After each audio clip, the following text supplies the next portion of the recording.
Hello, I found an old chemical flask in the basement and turned it into a small ecosystem with plants and animals. You can create one too if you watch this video until the end. Let's go music. So today, I got my hands on this. Is such an interesting thing. This is some kind of old chemical plant. If there are chemists in the comments, write what exactly it is used for. As you can see, she is already much older than me. On Telugu, next to the name of the company flaunts the name of a country that has not been on the world map for a long time, and there is a flask and Thesimax company. By the way, now the bottle will serve us, but first you need to wash it. Since the walls of this bottle either in some kind of reagents or in salt deposits, I won't tell you for sure. I just say that washing the jar is the most fun stage in the creation of the florarium. I washed it for a very long time. The actor with brushes poured powders in the end, poured solutions of folic acids. Probably, if I continued like this for a few more days, I would have given up me bathroom and not the flask.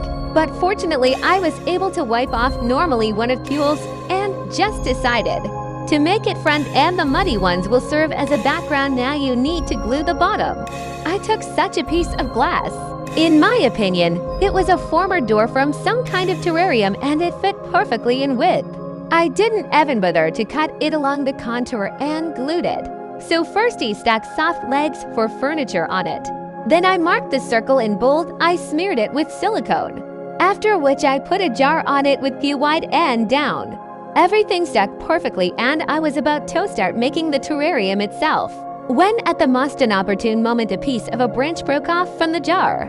Well, I had to do it and put it on silicone. I checked the system for leaks flowed, so it was possible to proceed to the next stage, and it was the creation of a multi-level background. I want the future terrarium to have a kind of living wall of plants, and for this, such small jars will come in handy for me. But first we will generously smear the back wall of the flask with silicone and then fix it on. I eat it when the silicone dries. Spread it with another thick layer and cover it with dry moss with sphagnum on top, so that everything looks natural. Plus, sphagnum absorbs moisture well, and this will help various mosses and ferns grow on it. You need to properly press the silicone moss so that it is securely fixed on it and is not fall off after the glue dries well. That's what we got so far. It doesn't look super cool, but this is just for a start. Now we start forming the soil. Since we don't have and will not have any drain for water, it is necessary to form a double bottom where excess water will leave the soil. This is necessary due it as otherwise we will get not a terrarium, but a swamp. For this, we put small expanded clay on the bottom of the tank to separate it from the soil. I take an ordinary mosquito net, try it on in size to the terrarium, and cut out a circle of a suitable diameter and then put it on top of the pebbles. And now finally you can fill the soil. I took the most common soil for domestic plants. It is suitable. And for a terrarium, including the truth, all midges are often derived from it. In my case, this was no exception, and then small and pleasant midges came out of it. True. Over time they left somewhere. I filled the soil into the flask and formed a smooth slope from the back wall to the front in order to close the gaps in the background on the one hand, and on the other hand to make the composition more dynamic. And of course, I put the soil in small jars fixed on the back wall. Now we put some food. Yes, you heard right, food for our future little inhabitants, about which a little later. I have these leaves of various plants, mainly here at Asok, but there are also pieces of bark here.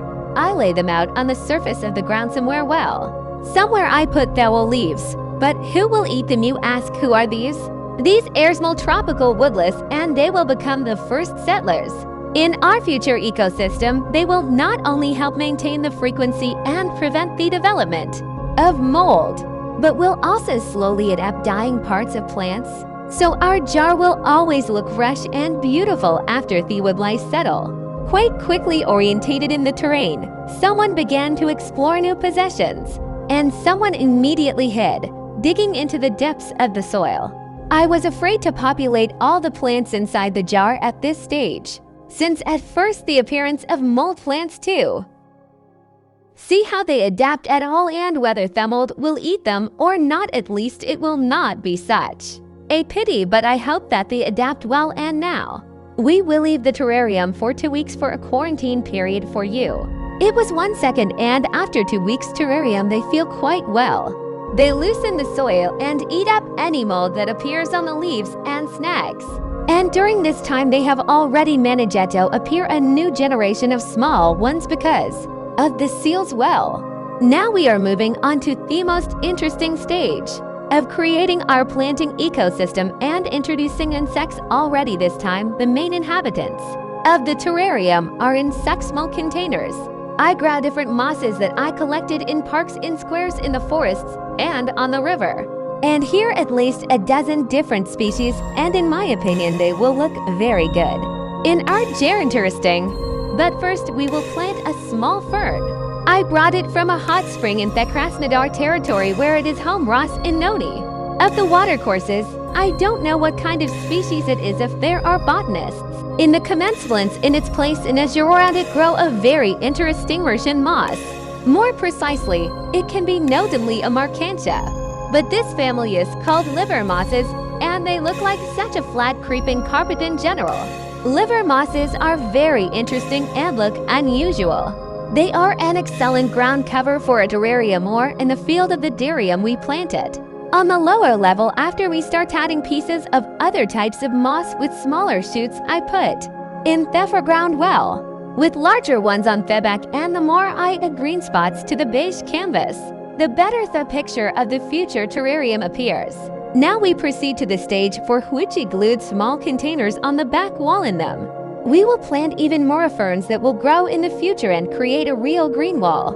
I took small bores off ferns that multiply with new shoots right at my house in a pot. I plant them in small containers along the way, add more substrate so that they can grow quietly there already. Now this design looks quite interesting. With each project, the understanding gradually comes to me that regardless of whether I use the expensive tropical plants or the most ordinary moss from the street, the project seems to be the same as the volume of the jar in which I put it. I do more in small containers. I can't convey the atmosphere of a particle of nature. Even the smallest plants are placed in it by the power of parabusters. And of course it doesn't look too naturalistic, but in a large container, any project begins to play with completely different colors. Meanwhile, I finish with a smoky bedding and start planting on top of a sprig of a small leaving ficus plant. Theclarsophilia or oak-leaved ficus was able to do it all because its leaves have a very interesting shape similar to oak leaves, and she herself could look great in a variety of terrariums and adds a great overall look to the composition. I plant just a couple of branches because the plant is quite fast growing well, and our terrarium is almost ready. Before populating the main inhabitants, let's admire it a little. As for me, given that almost all the plants I just collected in nature and did not buy anything, the jar turned out to be even interesting. Of course, more colorful bromeliads or photonia could have been used, but the project, in my opinion, it was originally planned as a budget one, and taking into account the fact that the container cost me generally free of charge, I spent about 300 to 400 rubles on it. Its final cost of the project did not include well. Let's finally populate the main inhabitants of this small ecosystem of ants to overpower. We will bet these kids from the genus Darktrex who live in a small acorn. We define the species of these ants as Darktrex minus. Ants are small and live mainly in wood, and this is a guarantee that they will not greatly modify the landscape of our jar, breaking through the entire soil in the terrarium, since the rest of the ants would certainly sooner or later begin to do this. These crumbs not only don't require a lot of food, but they will also manage it themselves by hunting small wood-like invertebrates. Of course, they will have to be fed periodically with sugar syrup. Viewed in this ecosystem, they will get protein food for themselves immediately after settling. Murashi began to actively explore the whole space. It was clear that they gave a small sweet drop of syrup for a housewarming party, and they drank it with pleasure. We will continue to follow the development of this family in our new ecosystem.